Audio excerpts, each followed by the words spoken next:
Hello. So, last thing we have done is creating the S3 bucket. We said that we are creating the S3 bucket to enable a user to interact with the objects inside this bucket and to automate this interaction. Okay? So, we have the S3 bucket, but we don't have the user and the policy. So we will go to the identity access management service. Now we will create a policy. Okay, we will create the policy that will give this user the permission to perform actions on the resources that we have. The only resource that we have now is this S3 bucket and the objects inside this S3 bucket. So we will start creating this policy. Okay, we will do it as JSON.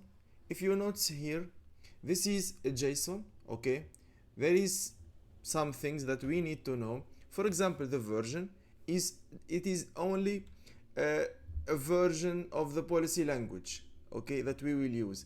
If we see the version date, it means that this is the date of the policy language specification. Next, we have the statement. The statement is an array, okay. It contains one or more policy statements. It can be one statement, it can be more than one statement.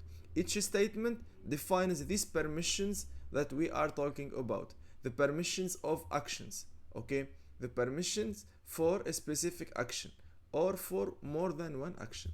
Okay, next, the effect, either allow or deny. If I set it to allow, it means that I'm giving the okay, I'm allowing the user to perform certain actions, okay, specified in the statement. If it is deny, it means that the actions specified in the statement are not permitted. Then the actions, for in our case here we are dealing with S3 service, so the actions will be like list bucket, get object, put object, delete object, and something like that.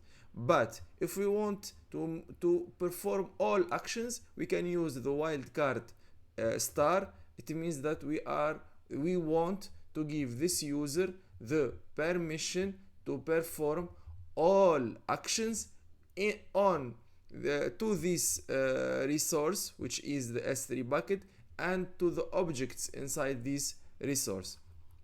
Finally, here the resource, it's our S3 bucket and the objects. So basically, in one sentence, this policy will give the user the permission to perform all S3 actions on the resource, which is in this case the bucket and all of its content.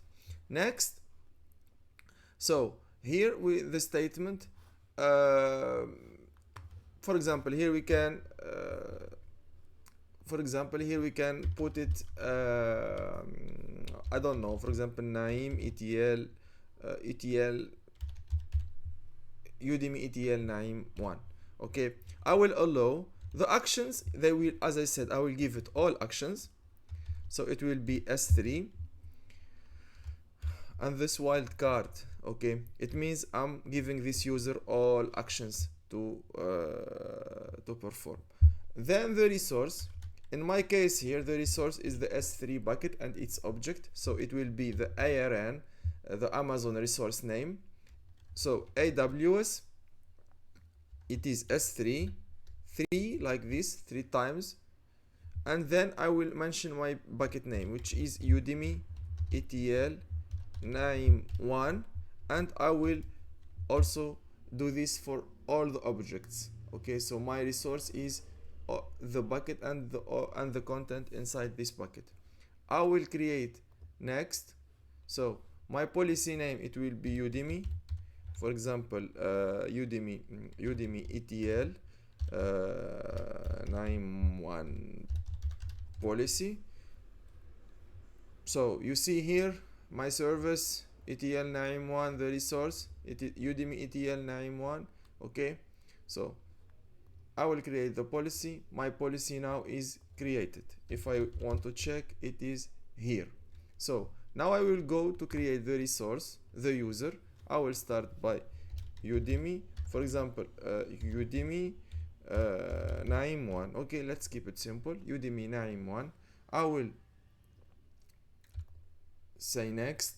I will attach the policy. So the user needs a policy to access the S3 bucket, and the objects inside the S3 bucket need this policy. So I will attach to him this policy. Udemy. So this is my policy that I have created. I will click next. I will create my user. So now I have my user.